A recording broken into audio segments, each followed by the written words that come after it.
Abram comigo, queridos, em Filipenses, no capítulo 1, versículo 1 e 2. Carta aos Filipenses, no capítulo 1, do versículo 1 ao 2.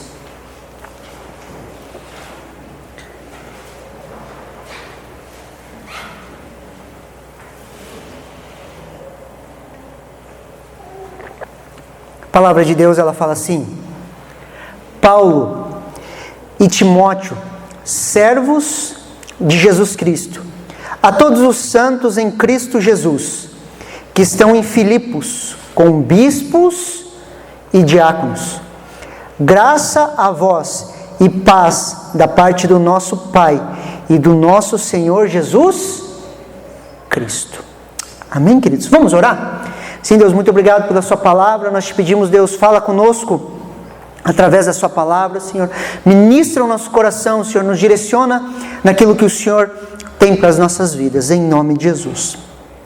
Amém? Paulo inicia essa carta falando Paulo e Timóteo.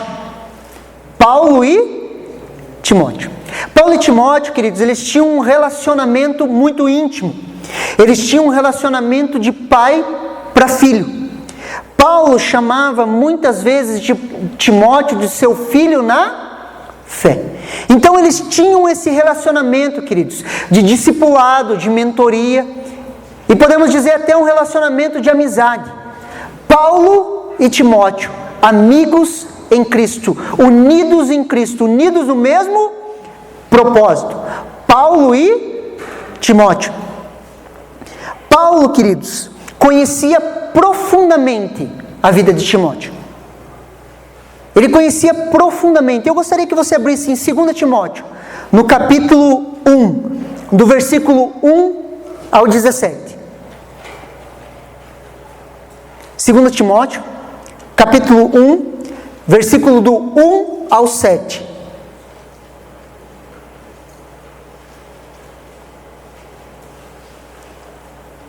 Paulo está escrevendo a Timóteo, e ele fala assim: Paulo, apóstolo de Jesus Cristo, pela vontade de Deus, segundo a promessa da vida que está em Cristo Jesus.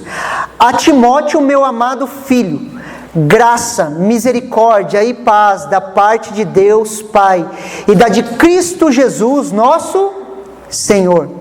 Dou graças a Deus, a quem desde os meus antepassados sirvo com consciência pura, de que sem cessar faço memória de ti nas minhas orações, dia e noite, desejando muito ver-te, lembrando-me das tuas lágrimas,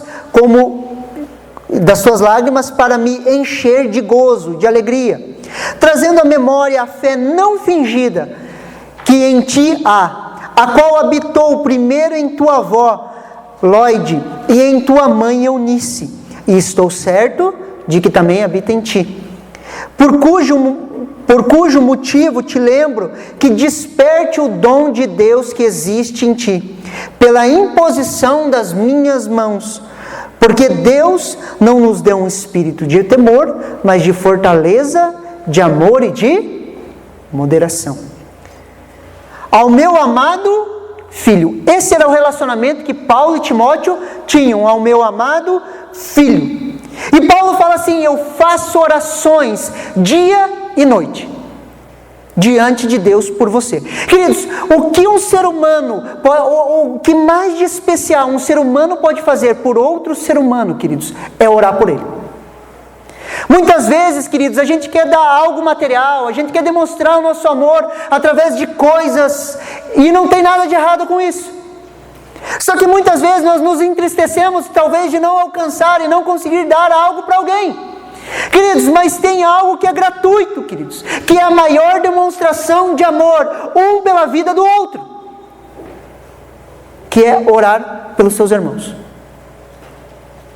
A maior coisa que um ser humano pode fazer por outro ser humano é orar por ele. A ponto de Paulo falar que ele orava e fazia menção de Timóteo dia e noite em suas orações. A Bíblia não exagera, queridos. Paulo não exagerava. Ele orava dia e noite por seu filho na fé de Timóteo. Consegue me entender?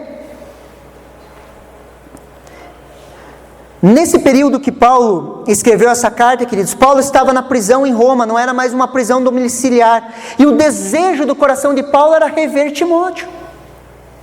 Relacionamentos, queridos. Relacionamentos duradouros, fortes. Relacionamentos como de pai para filho. Paulo conhecia a família de Timóteo. No versículo 5 ele fala assim: trazendo à memória a fé não fingida que há em ti, ao qual habitou primeiro em tua avó Loide e em tua mãe Eunice, e estou certo que também habita em ti. Também habita em você. Timóteo, queridos, carregava dentro dele uma fé não fingida, uma fé sincera diante de Deus e diante das pessoas. Queridos, fé não é hereditário. Habitou na avó dele, habitou na mãe dele, habitou nele, mas não é hereditário, não passa por gene. Fé é comportamental, queridos.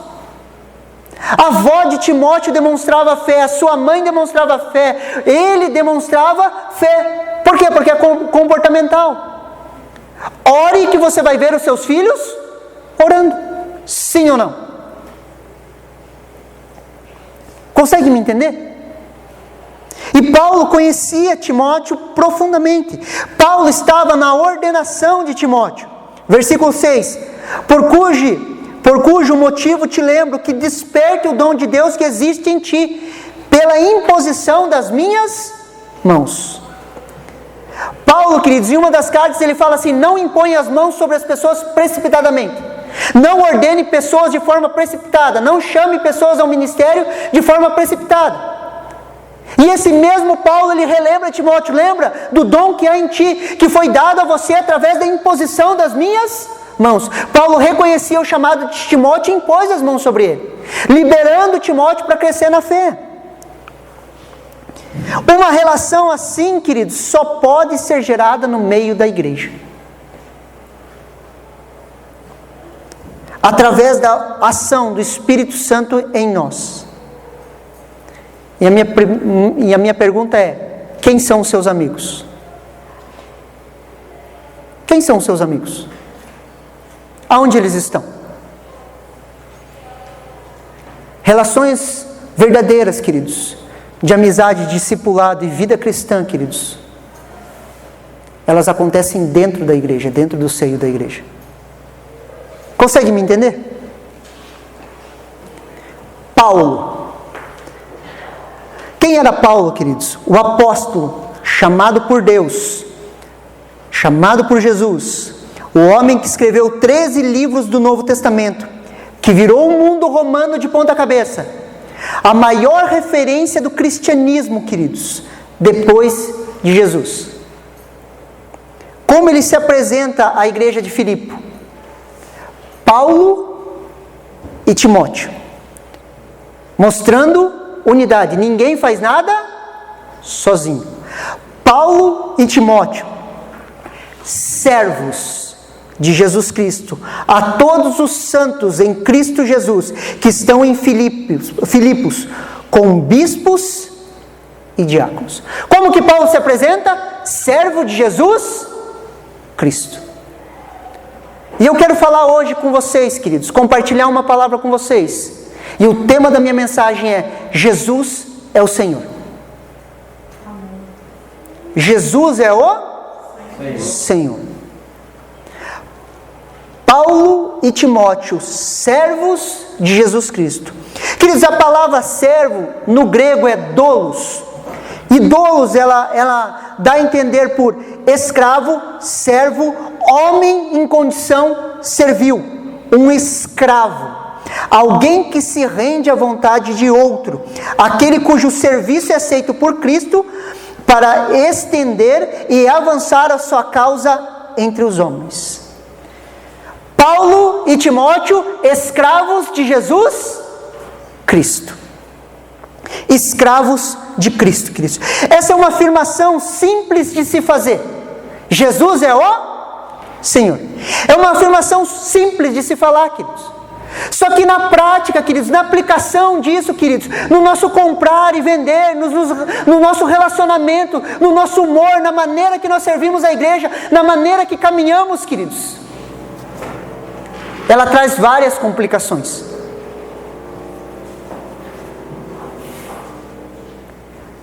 Consegue me entender? Com quem vou me casar? Aonde vou morar? Qual a profissão vou exercer? Jesus é o Senhor. Paulo e Timóteo, dois gigantes da fé, queridos, servos, escravos, doulos de Cristo. Servos de Cristo.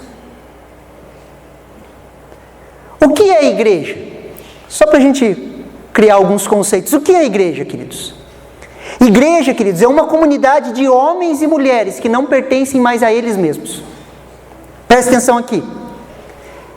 O que é a igreja? Uma comunidade de homens e mulheres que não vivem para si mesmos, que não pertencem mais a si mesmos. Aqueles que têm um Senhor. Aqueles que são doulos, servos de um Senhor. Não vivemos mais para nós mesmos. Não pertencemos mais a nós mesmos. Antes éramos escravos do pecado, agora somos escravos de Cristo Jesus. E nessa caminhada não existe meio termo. Ou escravos do pecado, ou escravos de Cristo. Não existe meio termo, queridos. O chamado de Paulo, ele sempre apontava para a renúncia. Abram comigo em Atos, capítulo 9, do versículo 15 ao 16. Atos, capítulo 9, versículo 15 ao 16.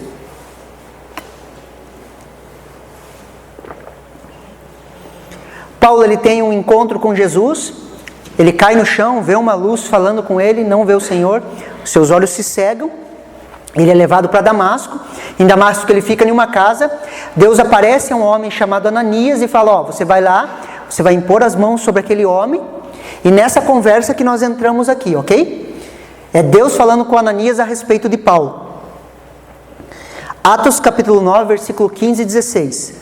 Disse-lhe, porém, o Senhor, Jesus, o próprio Jesus falando com Ananias, vai, porque é para mim um vaso escolhido, para levar o meu nome diante dos gentios e dos reis e dos filhos de Israel, chamado de Paulo. E eu lhe mostrarei quando deve padecer pelo meu nome. E quanto deve padecer pelo meu nome. Paulo sabia da essência do seu chamado. Quanto deve padecer pelo nome do Senhor. Paulo e Timóteo. Em uma apresentação a carta de Filipos. Paulo e Timóteo. Queridos, eu e você fomos comprados por alto preço. Preste atenção aqui em mim. Eu e você fomos comprados por alto preço. Fomos comprados, queridos. Resgatados. Algo foi pago pela minha e pela sua vida. Abram comigo em 1 Coríntios, capítulo 6, versículo 20. Primeira carta aos Coríntios, capítulo 6, versículo 20.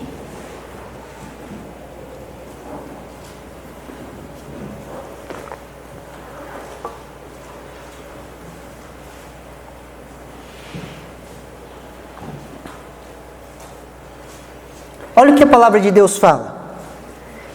1 Coríntios, capítulo 6, versículo 20. Porque fostes comprados por bom preço. Glorificai, pois, a Deus no vosso corpo e no vosso espírito, os quais pertencem a Deus. Mais uma vez, porque foste comprado por bom preço, glorificai, pois, a Deus no vosso corpo e no vosso espírito, os quais pertencem a Deus. 1 Pedro, capítulo 1, versículo 18 e 19, a palavra de Deus fala assim: sabemos que não foi por coisa corruptível, como prata ou ouro, que fostes resgatados da vossa vã maneira de viver, que por tradição recebestes os vossos pais, mas com o precioso sangue de Cristo, como de um cordeiro imaculado e incontaminado. Fomos resgatados, queridos, fomos comprados. O resgate foi pago e não foi com prata e ouro, mas foi pelo precioso sangue de Jesus. Jesus é o Senhor. Eu e você, queridos, estávamos condenados. Nós íamos, queridos, a passos largos para o inferno e a condenação. Éramos escravos dos nossos pensamentos, da nossa carne e da corrupção que estava dentro de nós. Abram comigo em João, capítulo 3, versículo 16 ao 18, um texto muito conhecido. Muitas vezes nós sempre batemos e falamos, e não tem nada de errado com isso, mas nós focalizamos muitas vezes em João 3,16. Porque Deus amou o mundo de tal maneira que deu seu Filho unigênito, para todo aquele que nele crê não pereça, mas tenha vida eterna. Geralmente focamos nesse versículo, queridos, e não tem nada de errado. Usamos ele para evangelizar, usamos ele para falar do amor de Deus. Mas se nós olharmos, queridos, um pouquinho mais no contexto, nós vamos entender algumas coisas valiosas para nós. Abram comigo em João, capítulo 3, versículo 16 ao 18. A palavra de Deus, ela fala assim: porque Deus amou o mundo de tal maneira que deu o seu Filho unigênito, para todo aquele que nele crê não pereça, mas tenha vida eterna.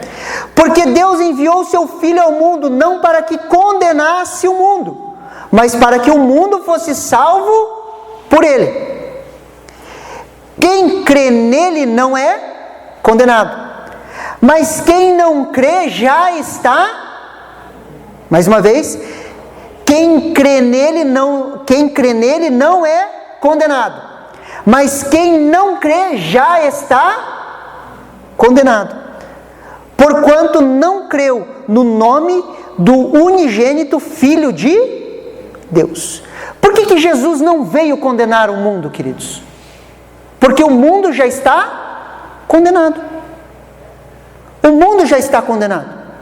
Eu e você, sem Jesus, nós já estávamos condenados. Já havia uma sentença. Por isso que Jesus veio trazer salvação. Se o mundo não tivesse condenado, não haveria necessidade de um Salvador. Não haveria necessidade de um resgatador. Não haveria necessidade do sangue ser derramado. Já estávamos condenados, queridos. Graças a Deus, eu e você cremos, amém? Posso ouvir um amém? Amém. Graças a Deus, eu e você cremos. Quando cremos em Jesus, que Jesus é o nosso Salvador e Senhor, queridos, somos regenerados. O sangue que foi derramado na cruz, queridos, o precioso sangue do Filho de Deus, o sangue carmesim, o sangue que escorreu no madeiro, purifica os nossos pecados e nos compra para um novo Senhor. Preste atenção aqui. É como se Jesus, queridos, fosse em um mercado de escravos, aonde eu e você estávamos escravos, amarrados, condenados, presos, escravos do pecado, escravos do vício, escravos da mentira, escravos da lascívia. Nós estávamos presos, acorrentados, e Jesus fosse nesse mercado de escravos e comprasse cada um de nós, queridos, com o seu sangue. Agora Ele nos compra. Quando Ele nos compra, nós nos tornamos o quê? Escravos, dolos de Cristo. Por isso que nós falamos, Jesus é o Senhor. Nos tornamos escravos de Cristo, queridos. Hoje eu e você temos um novo Senhor. Não vivemos mais para nós mesmos, mas agora fazemos a afirmação de Paulo e Timóteo, servos de Cristo Jesus. Servos de Cristo Jesus. O mesmo sangue, queridos, que nos traz salvação, ele pode trazer condenação. E eu gostaria que você prestasse muita atenção nisso que eu estou falando. Quando nós falamos sobre Jesus é o Senhor, queridos, parece que o clima fica assim, pesado. As pessoas ficam pensativas, a gente fica...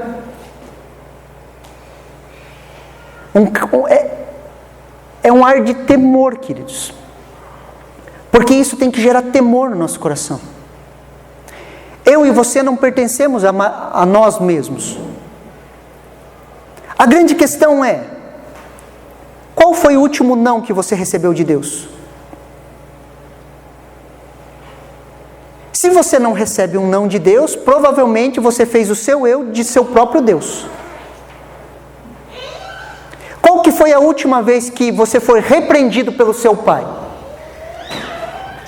Se todas as vezes nós acertamos tudo, queridos, talvez nós estamos servindo as nossas próprias vontades. Fazemos do nosso eu o nosso Deus.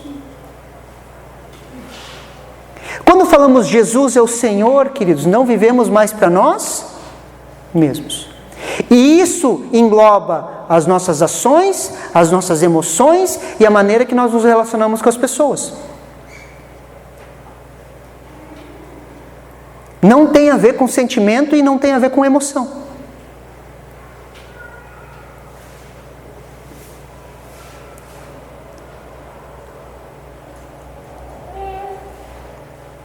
Todas as vezes, queridos, que nós nos relacionamos, nós temos que lembrar que Jesus é o Senhor.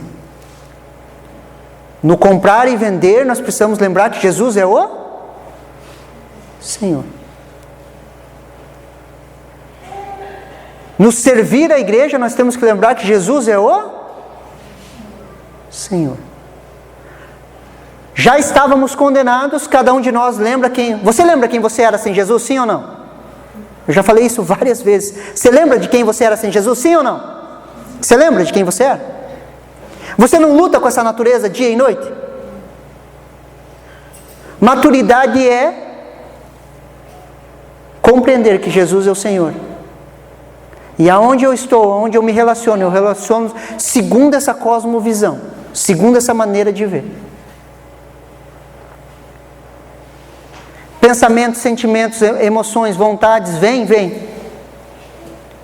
Porque existe uma natureza pecaminosa dentro de nós. Pastor, existe essa natureza dentro de mim. E se eu não lutar contra ela, eu sou dominado por ela. E Pedro fala que por aquilo que o homem é dominado, nisso ele se torna servo. E o desejo do meu coração é que cada um de nós possamos ser dominados por Cristo Jesus, para nos tornarmos dolos dele. Não tem a ver com o que eu quero, não tem a ver com o que você quer, tem a ver com o que ele quer. E isso, queridos, está acima das nossas emoções. E isso está acima dos nossos desejos. E isso está acima daquilo que nós achamos. Porque nós temos um Senhor. Por um tempo, queridos, nós cantávamos várias músicas de entrega, de renúncia. Nos últimos anos, queridos, se você for revisar as letras, é difícil você encontrar uma música que fale de renúncia e de entrega. É difícil você ouvir uma canção que te leve a renunciar a algo. Tinha uma música que um amigo meu compôs, e a música ela falava assim: eu já não sou mais meu, tudo que eu tenho é teu. Só nessa frase, queridos, nós poderíamos ficar horas conversando. Eu já não sou mais meu, tudo que eu tenho é teu. Tudo que eu tenho é dele, não é meu.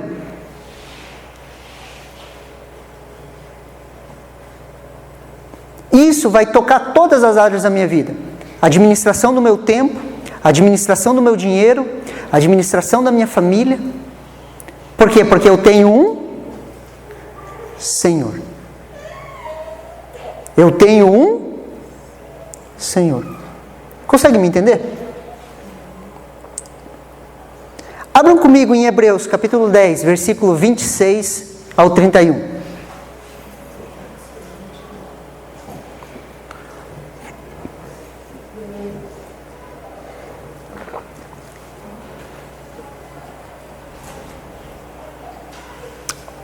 Olha o que o autor a Hebreus ele fala, queridos. Hebreus 10, do 26 ao 31.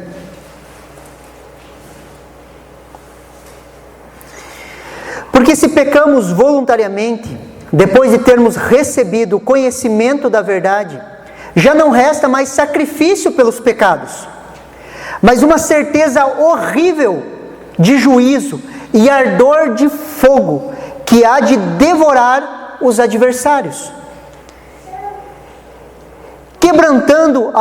Quebrando alguém a lei de Moisés, morria sem misericórdia, só pela palavra de 2 ou 3 testemunhas. De quanto maior castigo, cuidai-vos vós, será julgado merecedor aquele que pisar o Filho de Deus e tiver profanado o sangue da aliança com qual foi santificado, e fizer agravo ao Espírito da graça. Porque bem conhecemos aquele que disse: minha é a vingança, eu darei recompensa, diz o Senhor. E outra vez, o Senhor julgará o seu povo. Horrenda coisa é cair nas mãos do Deus vivo. Porque se pecamos voluntariamente, se vivemos do nosso jeito, se deliberadamente, queridos, profanarmos o sangue da aliança, aquele sangue que nos salvava, ele se torna contra nós. Se vivermos a nossa vida do nosso jeito, queridos, caminhando do jeito que achamos, se pecamos deliberadamente, nós decidimos, escolhemos, caminhamos pelo caminho do pecado, de forma consciente, é como se nós profanássemos o sangue da aliança. O autor de Hebreus fala que pela testemunha de 2 ou 3, na antiga aliança, a pessoa era morta, apedrejada, quanto mais a nós na nova aliança. A quem muito é dado, muito será cobrado. Se deliberadamente vivemos no pecado, se nós não aceitamos o senhorio de Jesus, se nós recebemos a Jesus simplesmente como o nosso Salvador, e nós deliberadamente continuamos na fofoca, na mentira, no engano, no roubo, se de forma consciente nós não lutamos contra essas coisas, praticamos e vivemos e continuamos a viver com uma máscara de hipocrisia, enganando os outros e a si mesmo, queridos, horrenda coisa é cair nas mãos dos Deus vivo. Se deliberadamente nós acessamos o que nós queremos, nós vemos o que nós queremos, nós falamos o que queremos, falamos mal das pessoas, manipulamos, colocamos as pessoas, isso é viver de forma deliberada, sem um Senhor.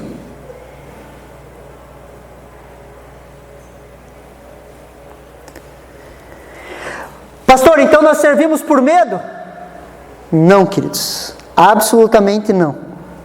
Se entendemos que Jesus morreu, queridos, derramou o seu sangue para nos comprar, queridos, que Deus em Cristo Jesus nos libertou do império das trevas e nos transportou para o reino do Filho do seu amor, que eu e você não éramos livres como achávamos que éramos, mas éramos escravos do pecado, escravos da nossa própria natureza, e fomos resgatados por Jesus. Ele nos tirou de uma vida miserável, queridos, de um tremendal de pecados, e nos firmou em uma firme rocha, e o preço dessa transição foi a vida do Filho de Deus, o sangue derramado na cruz. É impossível, queridos, você viver do mesmo jeito.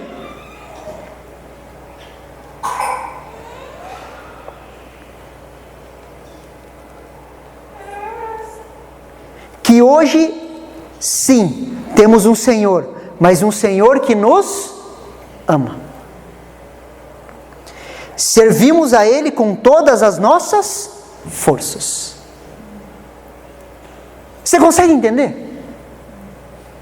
Parece algo simples, queridos, mas para tirar um povo, queridos, da escravidão, da corrupção do pecado, queridos, para tirar um povo, queridos, do meio de um tremendal de pecado, de uma vida sem propósito, sem sentido, de uma vida egoísta, queridos, de uma vida de roubo, de mentira, de engano, para tirar esse povo, queridos, e transportar esse povo para o reino de Deus, o reino do Filho do amor de Deus, queridos. Essa transição, ela custou a vida de Jesus na cruz. O sangue derramado na cruz.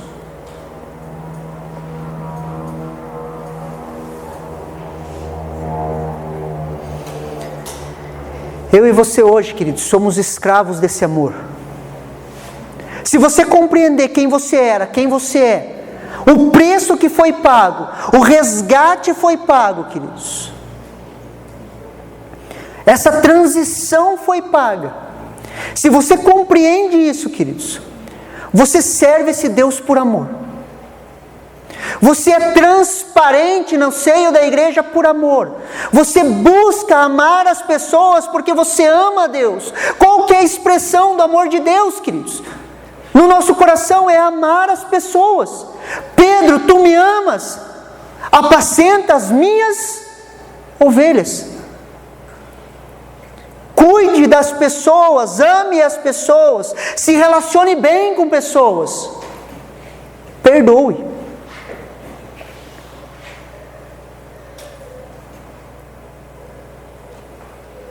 Eu e você somos escravos por amor. Abram em Êxodo, queridos, capítulo 21, do versículo 1 ao 6.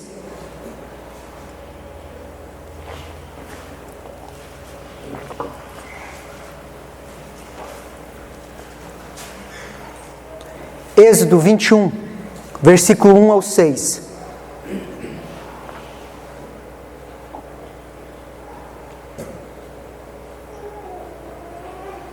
A palavra de Deus fala assim: são esses os estatutos que lhe proporás. Se comprarem um escravo hebreu,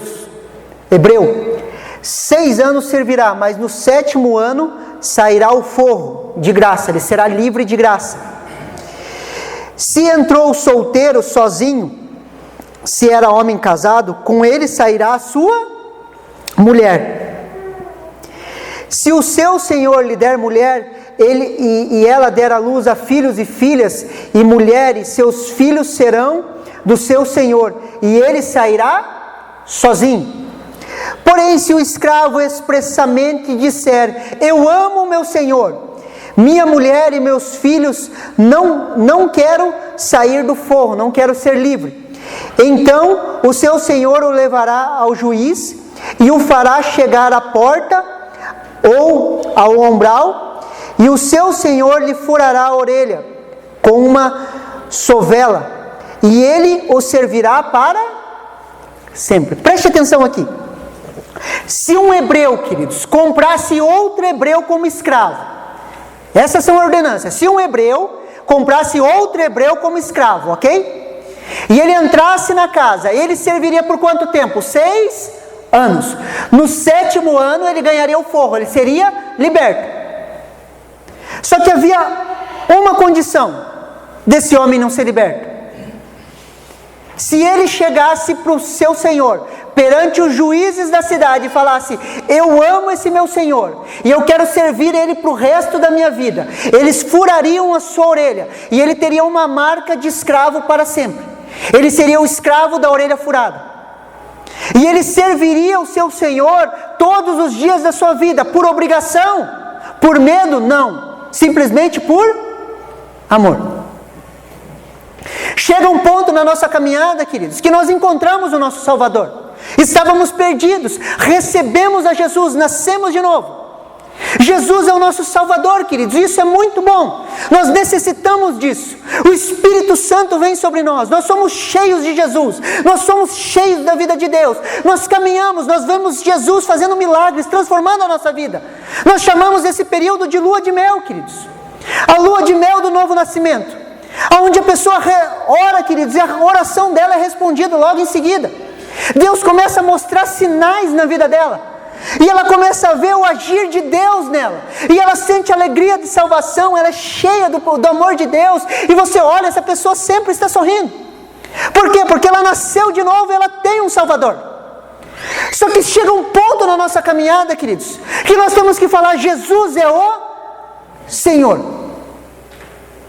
E nós temos que ir diante dos juízes, queridos, diante de Deus, diante de autoridades, diante das testemunhas celestiais, queridos, e falar: Jesus é o Senhor, e deixar Ele nos marcar com isso.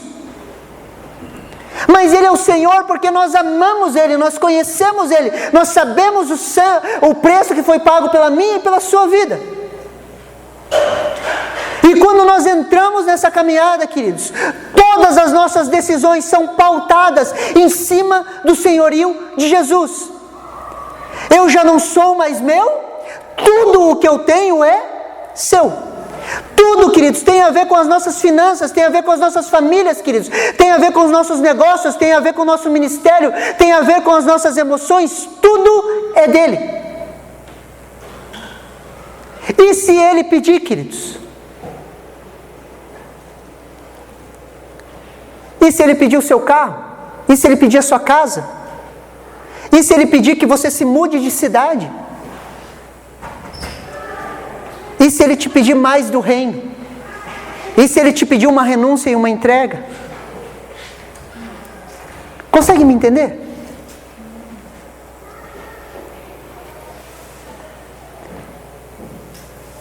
Jesus é o Senhor.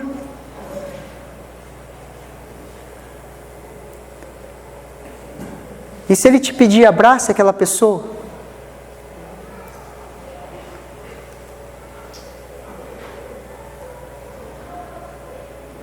Consegue me entender?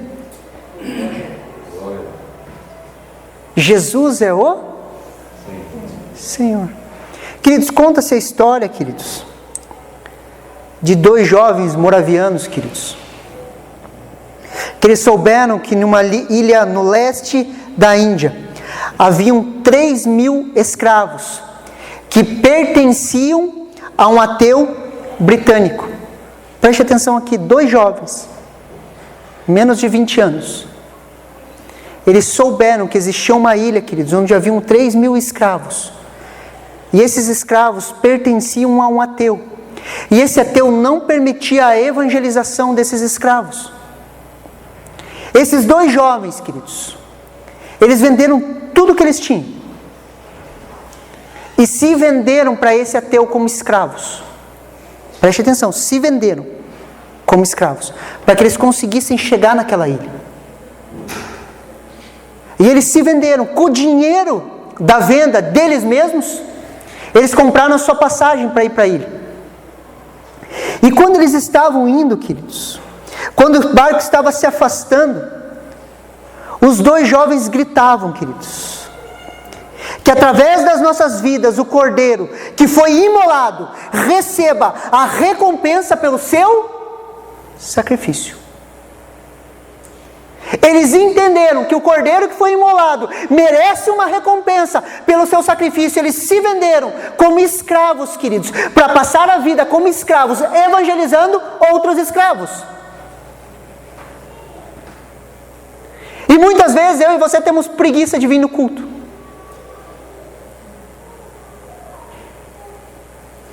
Eu não sei aonde nós nos perdemos no nosso cristianismo.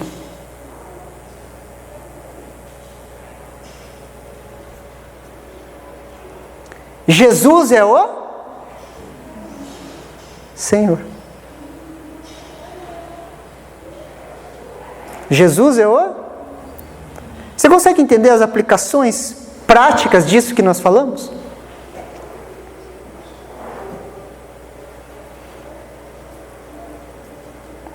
Não pertencemos mais a nós mesmos, queridos. Essa ideia que nós vamos para Jesus para sermos beneficiados, queridos, é para bebê, é para criança. Jesus, ele balança o pão e o peixe. Você está faminto, queridos. Ele balança o pão e o peixe. E você veio para Jesus por causa do pão e do peixe balançando, por causa das suas necessidades. E quando você foi para Jesus por causa das suas necessidades, depois de um tempo ele te aponta para a cruz, ele vai te levar para a cruz, e na cruz ele vai matar você.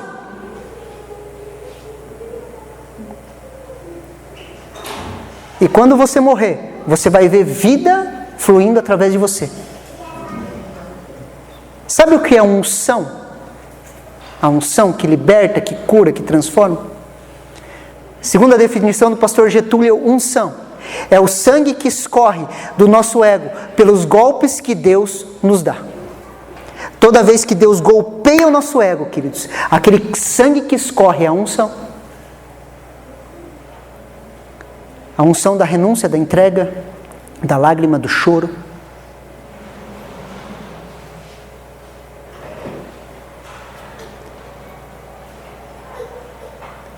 Qual que foi a última vez que você chorou porque Deus pediu para você fazer alguma coisa e aquilo feriu o teu ego?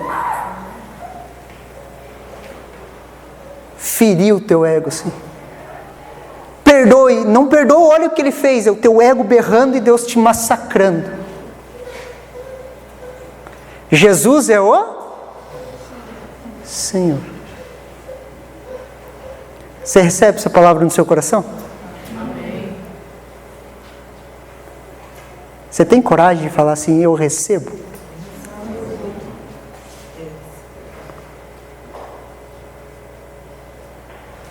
O reino espiritual, ele ouve as nossas palavras, queridos. É como se uma foto fosse tirada.